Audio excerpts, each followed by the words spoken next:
Welcome to the show, Real Estate Radio LA. I am your host, Gil.Azcarate, the Colombian realtor to the stars, and you're all stars to me. I say that I am saving the American dream one show at a time. I do have a disclaimer, I guess, or I got a legal mumbo jumbo. I am a real estate agent, been in the real estate business for 20 years. My DRE number is 0129-8646. This program is for informational and entertainment purposes only and not intended to give legal or business advice. Please consult your qualified professional on your particular situation. So, today's topic is really a game changer. I'm going to get right into it. Usually I do a little self-promotion and stuff like that. My name is Gil.Azcarate. I work with EXP, been in the business 20 years, or more than 20 years. And I had the pleasure of meeting my guest, Chris Gardner, the other day.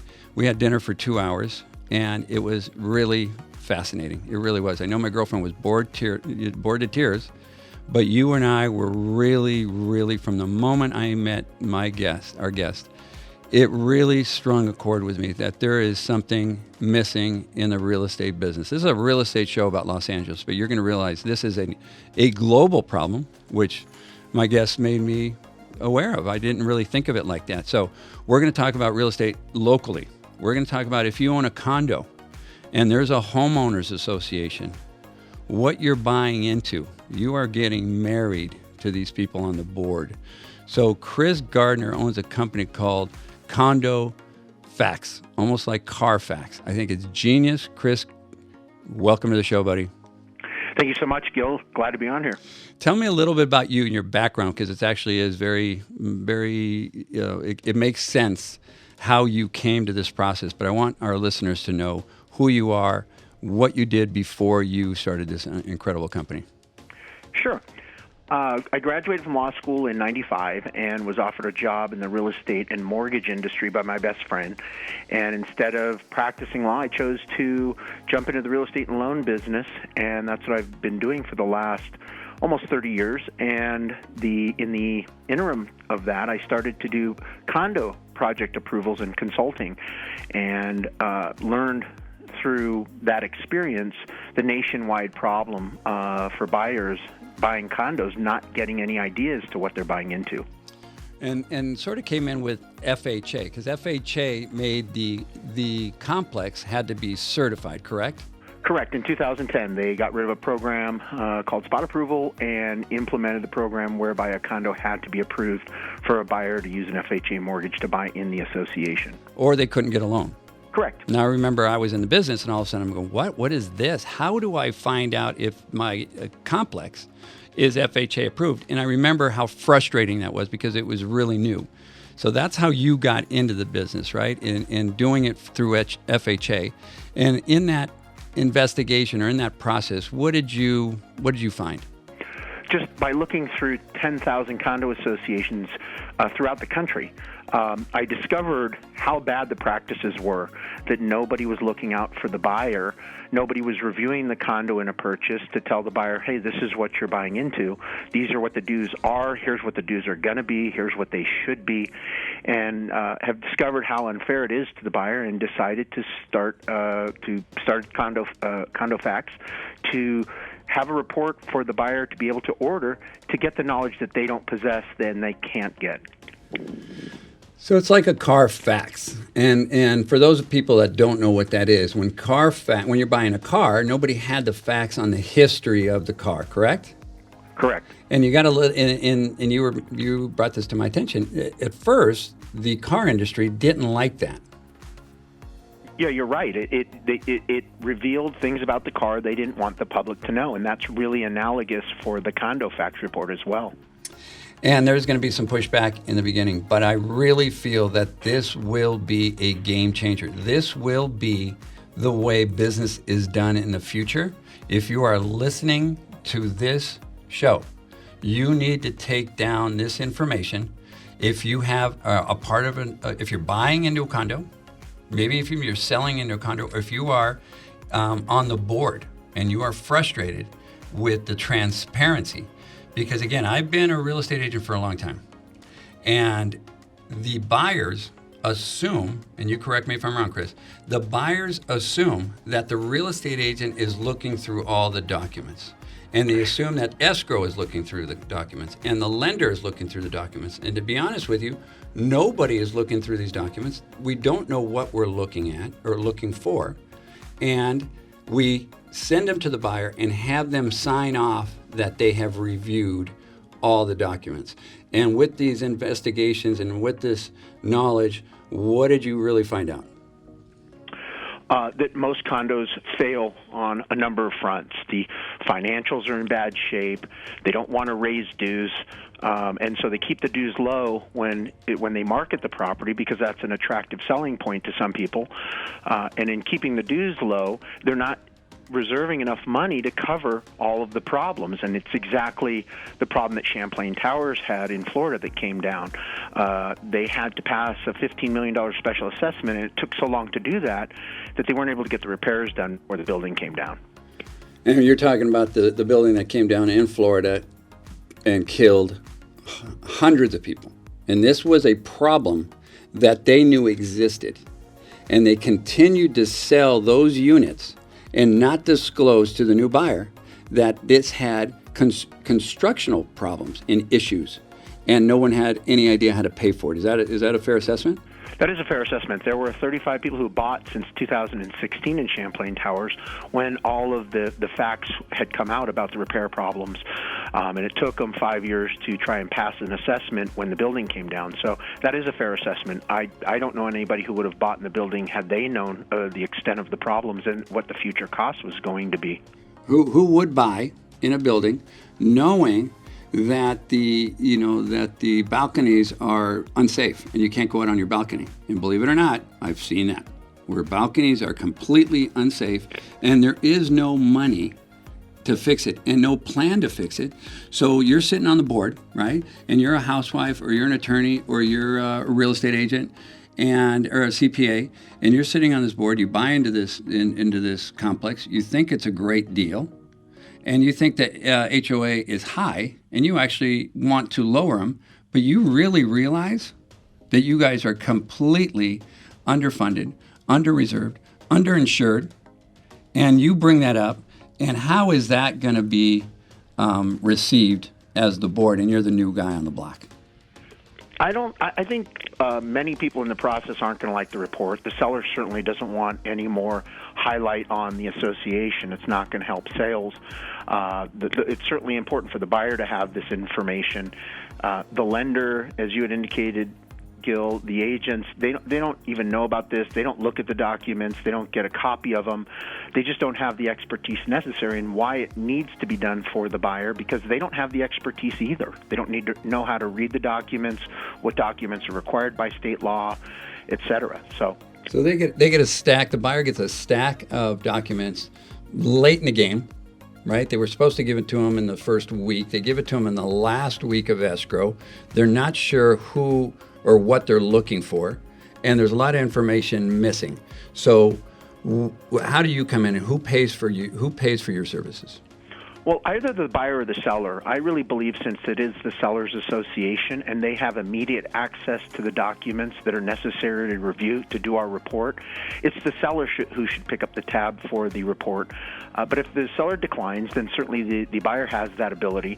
But it's the Sellers Association. They should be disclosing the condition and an investigation and review of the association as part of them selling it.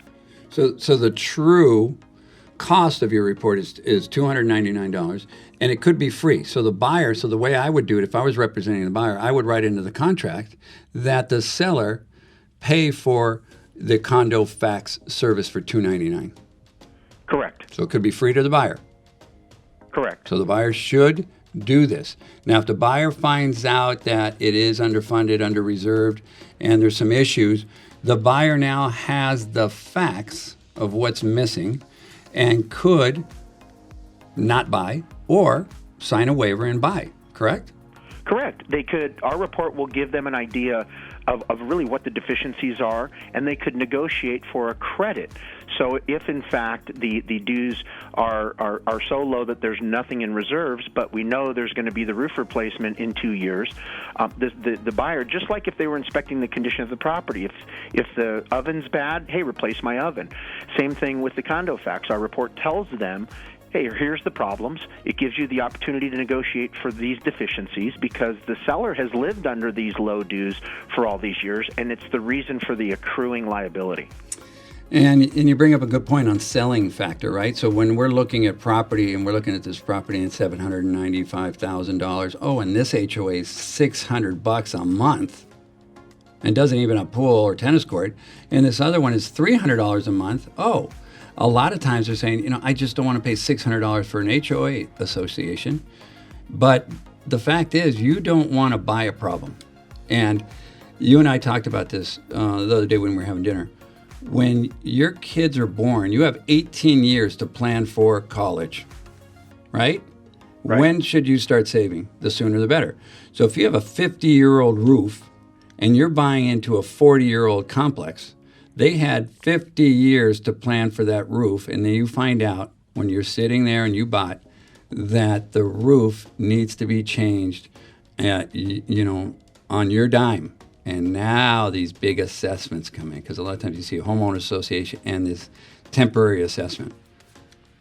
Right. Yeah, the special assessment is always a bad sign. It means the HOA has done a very bad job of budgeting and collecting dues and maintaining the dues levels. And many associations operate that way. And that's okay if there wasn't a new buyer. If once you bought a condo, you could never sell it and you had to live in it, there would be no problem. But unfortunately, when people go to sell their unit, it's the buyer that inherits all this unknowingly inherits all these bad practices and the bad financial condition of the HOA. And our report gives them that ability and knowledge for the first time in the history of condos. Hey, Chris, what would you say the percentage of condominium homeowner associations get a passing grade? And I think you and I were talking about a grading system or maybe even a green light, yellow light, and a red light. What would you say the percentage of the green light right now in LA or in California would get a green light? I would say less than 20% would have no appreciable problems that would result in them getting a green lighted report from us. And the other 80% would vary from this is a real big problem to here's all the myriad of small problems, here's how they're cured, or again, it's just a financial contribution by the seller to cover all of those problems that might exist. Maybe their insurance isn't enough.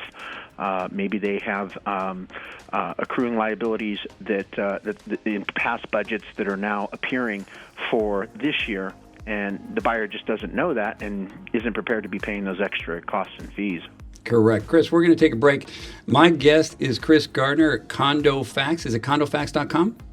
It is. Condofax.com. That's FAX.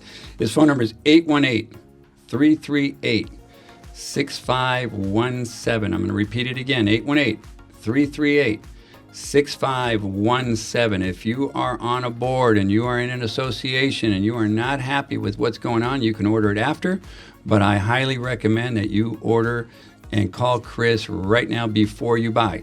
This is Gil.Azcarate, Real Estate Radio. We'll be back right after this. Excellent. Great job, buddy. Yeah, you too. You're an old pro at this, man. Oh, listen, today I feel a little rushed, but I really do. I just wanted to get into it because there's so much stuff that I want to talk about, and believe it or not, after rebooting, I still didn't turn on the recording. I missed the first 3 minutes. So real pro. Anyways, so we're gonna go back and then we're gonna talk about that you would actually give a grading system. We talked about actually an assessment. So you would actually say this is what the HOA fee dues should be. Right. Well, so the reserve study indicates. We'll talk about that. Yeah, we're not recording. We're not recording right now. So that's I'm gonna ask you that. Buyer can still sign a waiver.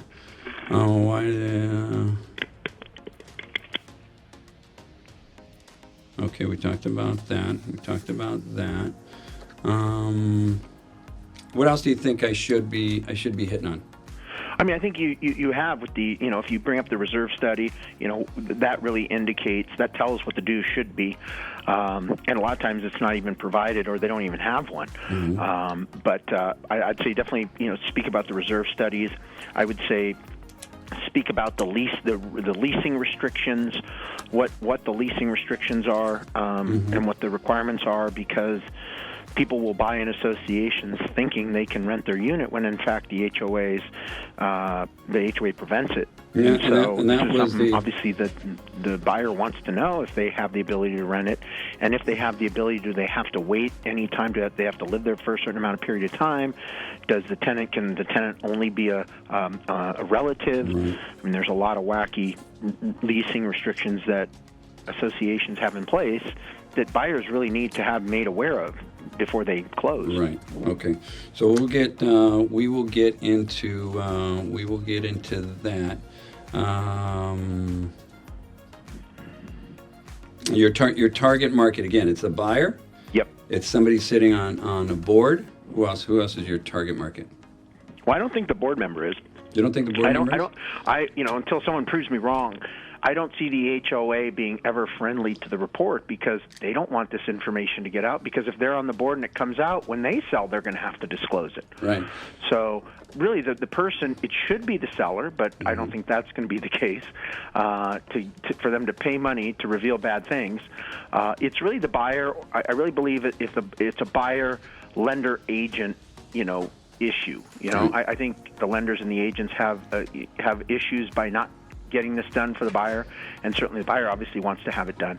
I just don't think the other side of the transaction is going to be very helpful until it becomes, commonplace, till everybody knows I'm not going to be able to sell this without doing the report, so I might as well get the bad news now, or find out the good news now and market the property accordingly. Right, and eventually make that change. Okay, so we're going to go back on live. Okay. Welcome back, everybody. Gil.Azcarate, Real Estate Radio LA. My phone number is 818-632-8006. That's 818-632-8006. My guest today is Chris Gardner, the owner of a fantastic company, Condofax.com. And we were talking about the reserve study. And condominium associations should be doing, I think it's by law, if I remember, you told me, condos should be doing a reserve study. It's like how much you have in savings for these projects that are absolutely 100% coming down the pike. We know it's going to happen, and they should be doing that reserve study in California every 5 years, correct, Chris? Well, it's every 3 years with a five-year projection. And a lot of associations don't do it because they don't want to get the bad news, and they don't want to spend the money to get bad news. And the ones that do it has to be provided according to the state law to the buyer. Now, a lender, how does a lender look at this? It's liability, because we know once the market's cyclical, we know when the market crashes. That's sort of how you got into this business, when the market tanked and everybody started getting FHA loans. Right now, FHA loans aren't that prevalent, but it's going to happen again.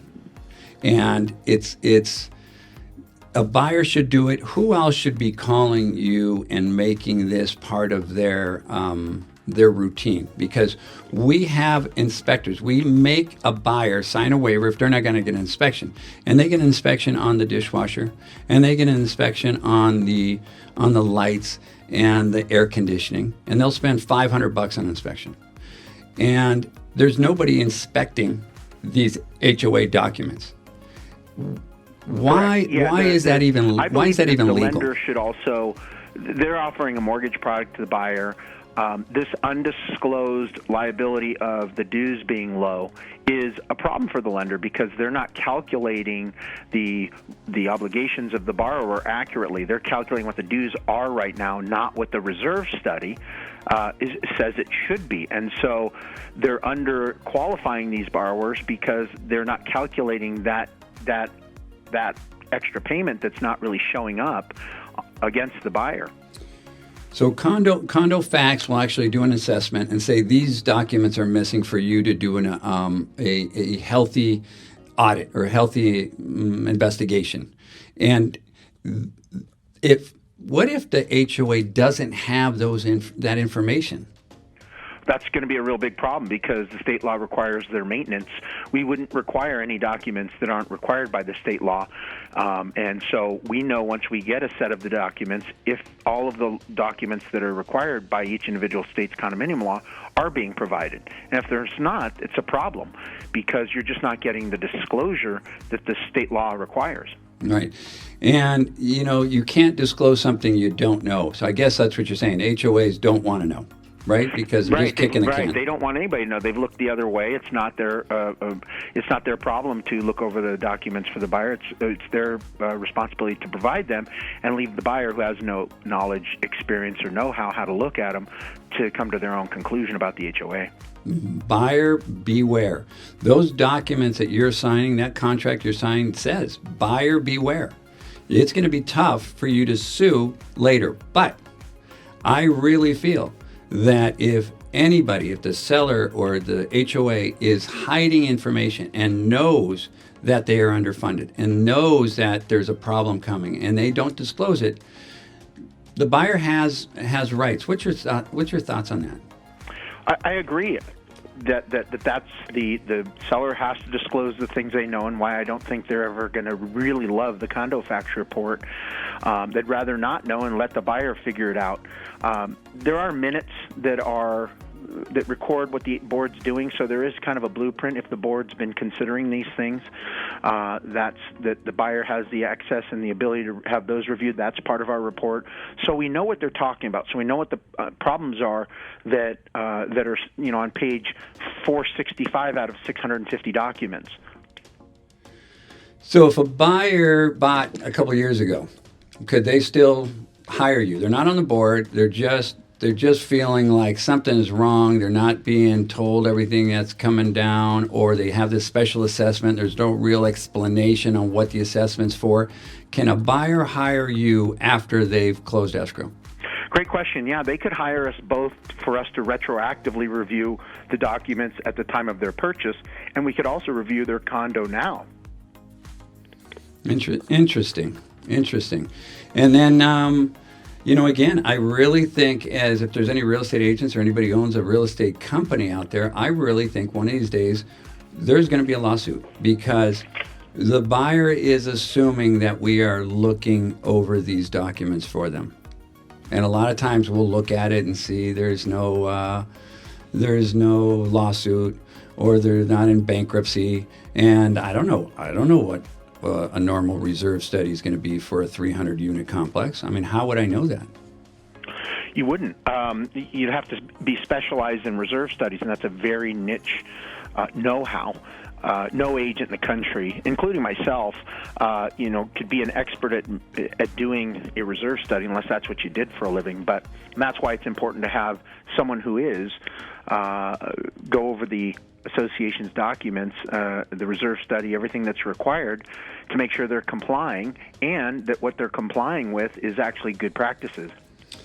So again, this could cost you zero, right? If you have the seller and you put it in the contract and the seller accepts your offer, and they're gonna hire Condofax to do the service.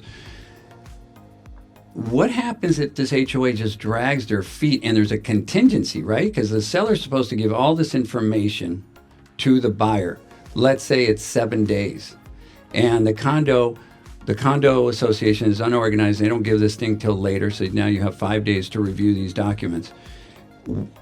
What can the buyer do if they've already removed their contingencies? Well, that's a great point. I like what you say is that in most state condominium laws, give the association 14 days to provide the document, so it gives most buyers no real period of time to have it investigated or reviewed. We do generate our report the same day we get the document, so we get it to them very quickly. But getting the documents is a problem, and why I really believe the seller should have it done, because since they live in the association, they can get the documents immediately and give the report to the buyer so that they can negotiate and really figure out early in the transaction if, in fact, they have a transaction that's going to move forward, or is the report going to distill information that's going to make people say, no, I'm going to go look for another place. So let me make sure I understood that. So the buyer can go in and ask for these documents, or the seller can go into the board. But the board gets together every 2 months. Right. Well, these documents, about half the associations have a managing agent, a management company. The other half, you do have to get the documents from the secretary, generally, of the association. And they're people who live in the association, and it's their job to provide the documents, and it might take them a few days, which is why it is better that the seller order the report, because it's their documents that have to be reviewed, and they're the ones who can get them quickly, as opposed to the buyer who has to wait sometimes 2 weeks to get them. Yeah. Chris, I wish we had more time to talk. I'm going to say your phone number again. Please, everybody call Chris if you have questions.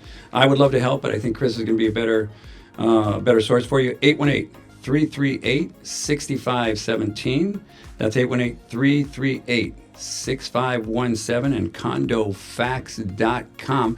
My name is Gil.Azcarate. You can go to my website, realestateradio.la.com.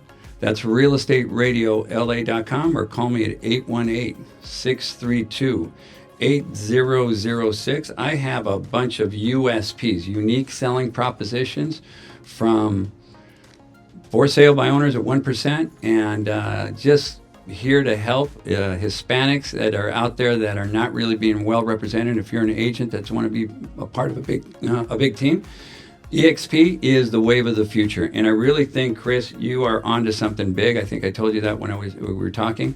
You're onto something big. God bless you, bro.